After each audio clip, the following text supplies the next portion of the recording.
Sometimes when you are looking for a new job, companies ask you to fill in an application form. You'll need to contact the company to get the form. Hello, is that Suzanne?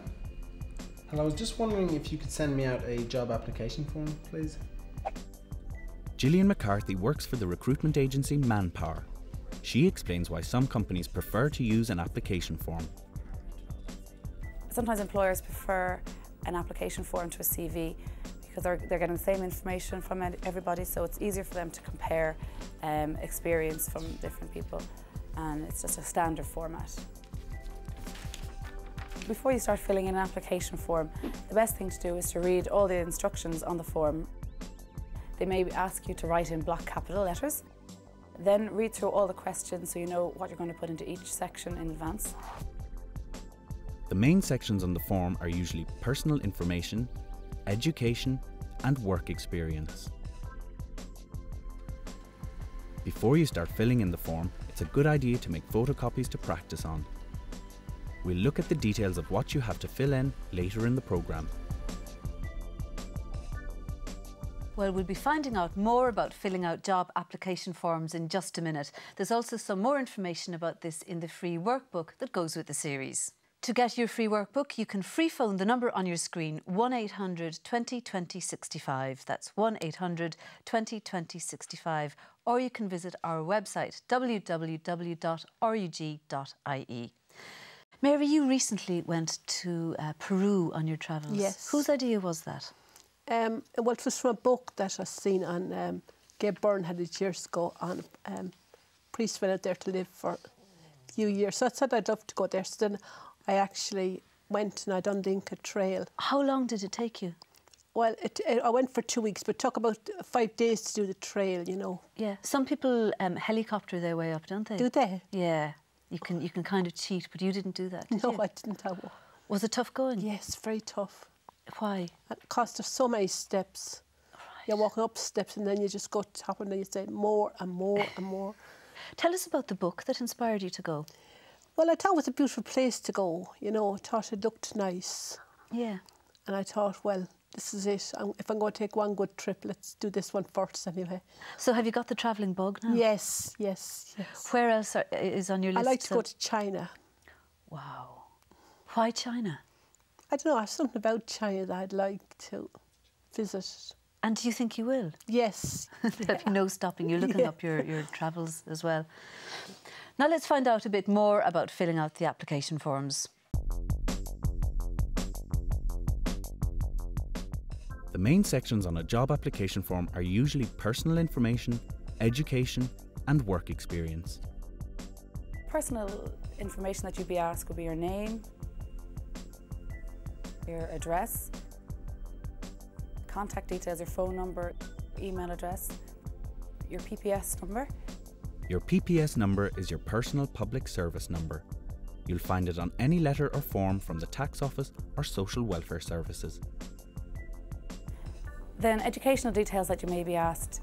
You need to fill in the school or college you went to, the dates that you were there, what course you did. If you went to secondary school, there's no need to mention what primary school you went to. You should also list any courses you did after secondary school. The next section then is your employment information. So you can start with your most recent employer, the name of the employer, the dates you worked there, and your job title. But it's not enough to give just your job title and no details. To make the role sound slightly more impressive, for example, if you worked on reception in a hotel, you could include a bit more information regarding dealing with a busy switchboard, taking inbound and outbound phone calls. Just try to make it sound a little bit more impressive like that.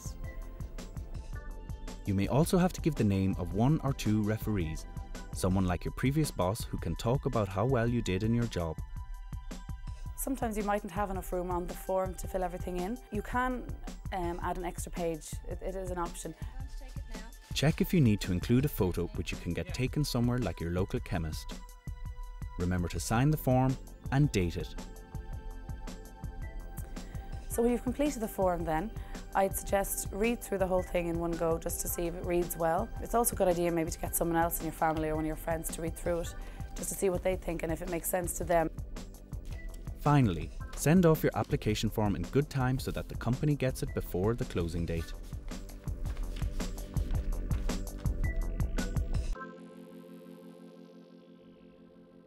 Well, not every career needs you to fill out a job application form. Some seem to just require that people have the desire and the confidence or the brass neck to do them. Our politicians are voted into their jobs by people. They need to put themselves out there and promote themselves. We're going to have a general election this year. We don't know the date yet, but it's useful to know a little bit about how election news is portrayed in the media. Have a look and see.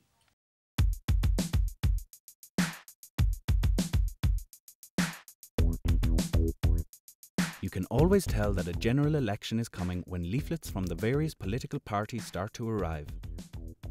We have a general election at least once every 5 years when we get to vote for the 166 TDs in the Dáil. In the last election in 2002, Martin Mackin was General Secretary of Fianna Fáil. He explains how politicians try to get their message across. Well, there's a whole range of ways politicians try and get their message through to voters. Posters, billboards, leaflets, and I suppose the most tradition of all is knocking on doors and asking people for their vote, asking people for the support. And then there are more sophisticated ways by trying to communicate your message to the media, trying to get your point of view across in the newspapers, on TV and on radio. So what is the role of the media during an election campaign? Nick Coffey has covered more elections for RTE than he cares to remember. I was a slim, trim, raven-haired youth when I started doing it. Well over 30 years ago, I started covering elections. We are strictly controlled under the broadcasting legislation. Literally, when the Dáil is dissolved, the election is called the ground rules change. The magic word is balance. Fianna Fáil, say for every 30 seconds they'll be ensuring that Fine Gael don't get more than 20 seconds. Labour don't get more than 15. So it's very restrictive. The thing that I would always be worried about is that you don't, in your report, that you don't leave somebody out. The candidate for the Flat Earth Society has to be mentioned. The media can provide an opportunity or a platform for a politician or a political party to get certain messages across. But I do believe that politicians have to use the media, deal with the media, address the media, and that means answering questions, it means answering straight questions. Journalists will often deny this, but I do believe collectively the media as a bloc is very, very powerful. It's up to the politicians themselves. We only reflect what they say and how they present things. They are centre stage, and it's a question of presentation and whether they can sell their message. Politicians, I suppose, have become more aware of the need to be more skillful and more adept at dealing with the media. As well as appearing on news and current affairs programmes, politicians speak to voters in party political broadcasts. The political parties are given slots by RTE or whoever else, usually like at, after the 9 o'clock news, and there's a fixed period of time in which a political party or a party leader can put across certain messages that they want to communicate, certain key messages. During the election campaign, the media also report on results of opinion polls when a sample number of people are asked who they would vote for. During the campaign itself, opinion polls are quite critical. People take a huge interest in them. And if an opinion poll is very bad for a particular party, it can be very demoralising for the party and its candidates. If an opinion poll is very good, it can actually make the party feel very buoyant and create a sense of momentum. I'm never complacent. And I mean, the poll, whilst it's encouraging, it's still only a poll. If you are over 18 and a citizen of Ireland, you have the right to vote in a general election, but you can only vote if your name is on the register of electors. You'll find the form in your local post office. Why should you vote? If you don't vote, you don't have a voice. You simply don't have a voice. Now, people might say, my one vote doesn't matter, but all of those votes collectively make a huge difference. It's a right that we've got that we take for granted that a hell of a lot of people in the world don't have and would give the right teeth to have. Geraldine, just looking at that there, do you think that people can be turned off by the language of electioneering, that it can be complicated sometimes?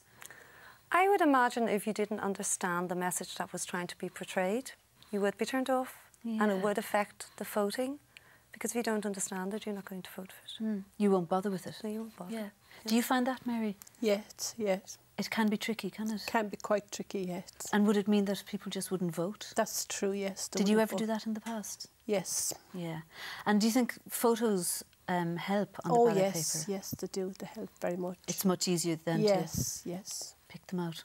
Well, we won't ask you who you're voting for. You'll be relieved to hear. And that's all we have time for today. We'd like to thank both of our guests for joining us, to Mary Lanigan and Good Luck in China, and also to Geraldine King. Thank you. In the next programme, we'll be looking at peculiar words used in hospitals, how to read magazine articles, and how to encourage children to read. In the meantime, though, here are the contact details again to get hold of the free student workbook that goes with the series. For your free student pack and workbook, free phone 1800 20 20 65. That's 1800 20 20 65. Or you can go online and visit www.rug.ie or write to The Really Useful Guide to Words and Numbers, care of Nala, 76 Lower Gardner Street, Dublin 1.